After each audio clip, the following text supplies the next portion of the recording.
Today we're going to be picking up from where we left off on our analysis on oil. Now, the last video that I did on oil was roughly around 13 days ago, so some time ago, right? And when I did the video on oil, just to highlight what you was looking at, all this over here, right? So all this from over here, this highlight, all this over here had not taken place. None of this stuff here had happened, right? It was literally in this area right here when I did the analysis on oil. And I talked about potential retracement levels. So I had a favorite, right? So my favorite of them all was this one right here. Okay, so at the time of the recording 13 days ago, we were somewhere above here, right? And it's really easy. All it is you can do is in this video right now, it's going to be part of a playlist, right? Especially in regards to the metals and commodities. So go through and check them out. Like I strongly recommend, because that way you can follow along with my analysis, and that way you can also come to your own conclusion if I'm actually delivering solid analysis over to you all, or if I'm just like making this stuff up, right? Obviously I'm not, but sometimes you guys need to see that for yourself. So that's where we basically left off in regards to oil, and I was talking about what could potentially happen, what were the moves that could happen, because we actually started off the video talking about the fact that price had left the high side of the low value area, so this area right here, okay, which we have a low value node sitting right here, and price had made his way all the way down. I congratulated you if you got in at this level right here and rolled it down. And then the next stage is what we was looking at, okay, where we could see price heading down to, and eventually price made his way down to the low value node area, and it's bounced off that level a number of times within the 13 days of the last recording, okay. And your best move that you could have made, provided willing to hold the bag over the weekend, would have been on Friday the 30th of May, right? That would have been one of the best moves you could have taken from this location right here, okay? So with all of that said and done, now hopefully everything I was pointing out to you has become relatively self-explanatory to you. So what I'm going to do is I'm just going to draw levels across. I'm going to get rid of them because we're going to focus on something else for the rest of this video, but I just want to highlight key areas that you could have noticed based on the analysis that I did. So the first level that was of interest to us, if I can just get rid of this ruler, was this right here, and we can see price went into it nicely in this area and obviously moved away, right? The second was this location right here, and we can see price went above it briefly, then violently moved away from it, okay? And the third was this area over here that I marked out, and I was like, I want you guys to tell me why that is. Like, give me your assessment based on what it is that you've heard, okay? But the main one, the main one, okay, that I intentionally left off the analysis itself was up here. And if you go back and you watch the original video, you can see I hovered my mouse in this area, and once I realized what I was doing, I stopped and I moved it down here. Right, I literally pointed it out, but I did not draw it out. Because, like I say, the best way to learn is you coming up with the conclusions yourself, supposing to me telling you, because you're not going to retain the information. You will not retain, especially if you're new. If you're an old dog in this game, you already know the do's and don'ts, right? And if you don't know, you're going to find out very soon the do's and don'ts of this game. If you're new, you're not going to know. So I have to kind of point it out to you and say, hey, XYZ, or not just myself, other value content creators, because I think that's what we are, value content creators. We create value in the content that we share with you guys, supposing to entertaining you on what your favorite entertainers doing or whatever, or I don't know, maybe arguing about women or whatnot. Like, either way, we ain't got time for that on this side of the border. We're here on the things that actually matter. We all got bills to pay, and we need to find out what the best ways of actually getting it done, or or something that is not resource heavy. It just requires skill, and once you have that skill, you're relatively good to go. So that's what we do on this side of the fence. Okay, so the doji in this area right here. So the doji in this area right here, this was the one of interest. This was the main one of interest, right? And if I draw that across, and had you noticed that all you had to do was wait for that close under this level right here, which you would have got a violent close, and then you could have entered in at this level right here, okay, to ride it downwards, because it met the credentials of it being at the high side of the high value area, and it will just stepped away from the low value node. So it didn't actually go into the low value node, but kind of stepped away from it. And this violent move to the downside, or this high velocity candle to the downside, would have given you the indication to say, hey, maybe you could take the risk and hop on. So you could have either hopped in here immediately after the close, held the bag for 1 hour, then you would have gone relatively blue for the rest of the day. Or if your timing was perfect, you could have got it right here, which meant you didn't hold no what's the word I'm looking for? You wasn't holding the bag. On the next candle, the next hour, it went straight down, and you would basically blue for the whole of that day and the following day, which would have been the Friday, right? So with that said and done, what we're going to do, we're going to clean all this stuff up right now. We're going to clean all this stuff up because all this stuff here has already taken place. We don't really need that information that much anymore. We can refer back to it at a later date, but for now, we don't need it, right? Let's talk about what we actually need to be focusing on moving forward, especially as this week is beginning to wind down, so we can kind of prepare ourselves for next week, right? Now, hopefully, in what you're seeing now, you begin to see the effectiveness of the volume profile, especially when market is ranging, right? So we can see the low value node area right here, what's been taking place at the bottom right here in regards to the low value node area.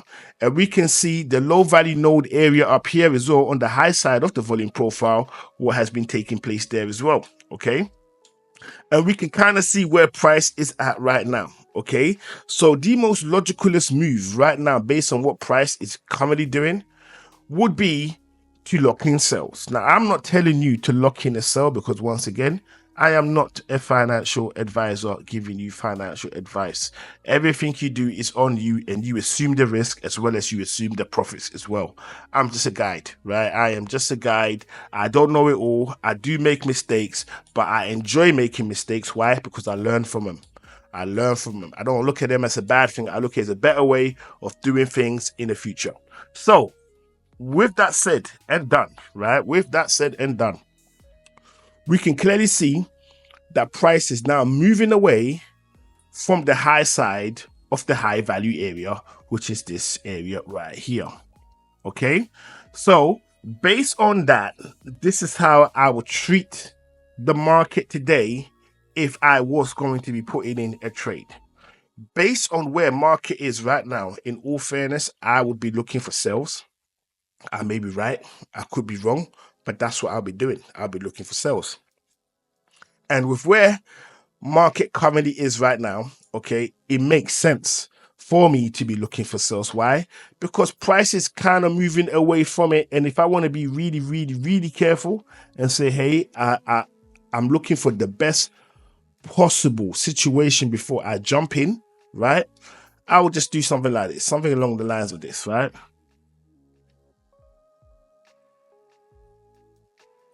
I will put a level right under, and I'll tell you why I placed my level there. So I'll put a level right under these candles over here, the bodies of it, right?